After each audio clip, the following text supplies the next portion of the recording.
Flags on state buildings in New York will be flown at half-staff today in honor of the victims of Saturday's horrific shooting at Tops Supermarket in Buffalo. President Biden and First Lady Dr. Jill Biden are now scheduled to visit the scene tomorrow to grieve with the victims. And it comes as we learn more about the 10 murder victims, ranging in age from 32 to 86 years old, including the store's security guard, a retired police officer gunned down at the front door. The 18-year-old gunman charged with first-degree murder, even conducting reconnaissance the day before the hate-filled attack. Our coverage begins with Eyewitness News reporter Derek Waller. And Buffalo police have now released the names of the 10 murder victims, ranging in age from 32 to 86 years old. They include the store's security guard, a retired police officer gunned down at the front door. The tributes are growing outside the supermarket where 10 people were killed on Saturday. Among the victims, retired Buffalo police officer Aaron Salter Jr., working as a security guard at the store. He reportedly fired multiple shots, hitting the suspect, but that did not stop him because he was wearing body armor. The gunman fatally shooting the guard moments later. Also killed, 32-year-old Roberta Drury and Hayward Patterson, a man in his late 60s, shot in the parking lot. He didn't deserve that. Our community didn't deserve that. No one deserves that.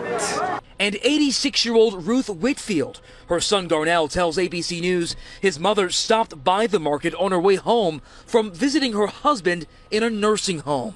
Amen. Thou and God. Amen. A prayer vigil outside the store turned protest, with neighbors demanding change. What's the problem? What is the underlying root of hate?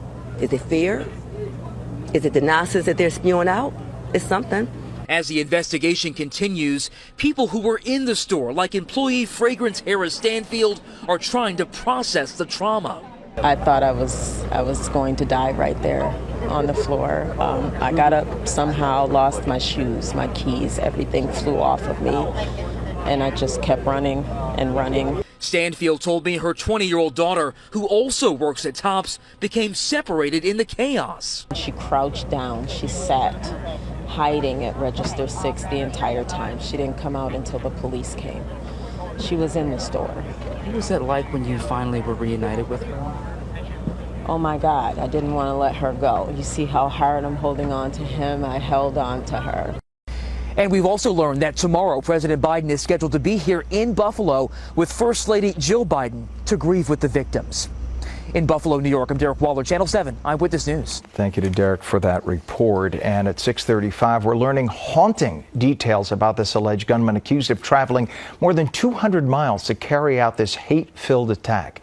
It comes as lawmakers voice their outrage over the attack. Governor Kathy Hochul sounding the alarm about social media. Eyewitness News reporter Anthony Johnson is live in our newsroom with the details. Anthony. Good morning, Ken. Good morning, everybody. The key suspect in the racially motivated shooting in Buffalo was taken into custody for making threats around the time of his high school graduation less than a year ago. He was evaluated and released after a day and a half, and there was no reason for police to keep him on the radar.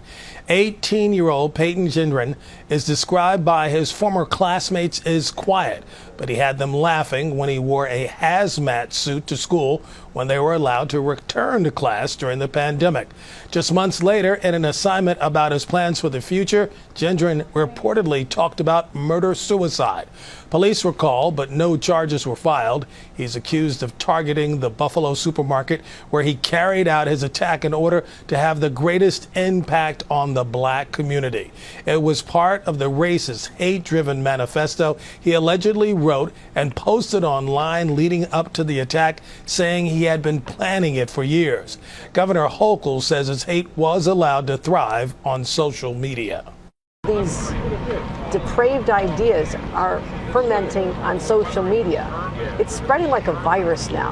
The white supremacy manifestos, the white supremacy concept of replacement theory, that is spreading through social media platforms that need to be monitored and shut down the second these words are espoused. The semi-automatic rifle used in the attack brought from Vintage Firearms not far from Gendron's home. The owner saying he legally sold it to the teen. Records show his father brought his son one of the weapons used in Saturday's deadly shooting. The shooter also wrote racist slurs on that gun, as well as the names of previous mass shooters. Back to you. All right. Thank you, Anthony. Residents of Buffalo are taking emotional inventory of the grief and anguish they now bear. Those killed weren't just victims, but friends, family, loved ones, and neighbors.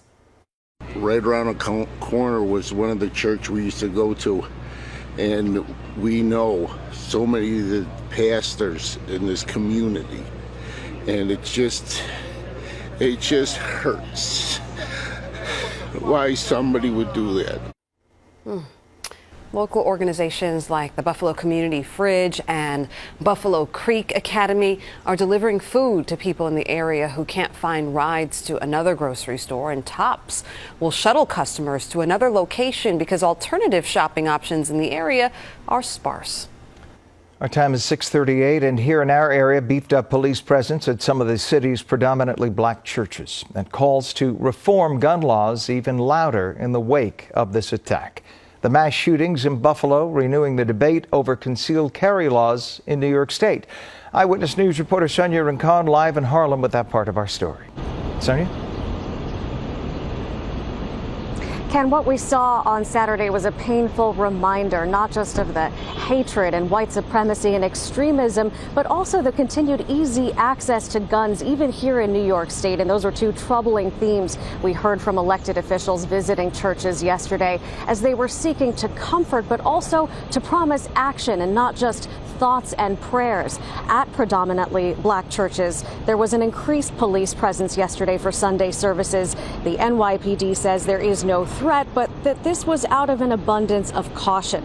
And while prayers do help with processing the pain of what happened in Buffalo, as one official put it, there still isn't enough being done to stop the flow of not just illegal guns in New York, but measures in place to control the sale of legal handguns and rifles like the assault rifle the gunman was able to obtain despite having threatened his high school in the past with violence.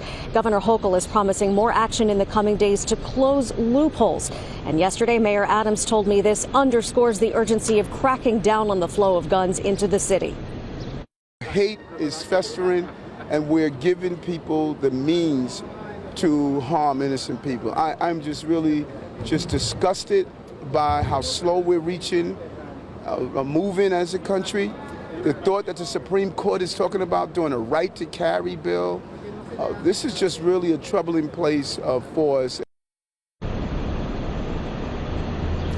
And the case he was referring to is a New York case the U.S. Supreme Court could be considering as soon as this week, potentially expanding the rights of gun owners. But tonight, the mayor will be speaking at a vigil here at Gospel Assembly Church. We're live in Harlem. Sonia Rincon, Channel 7 Eyewitness News.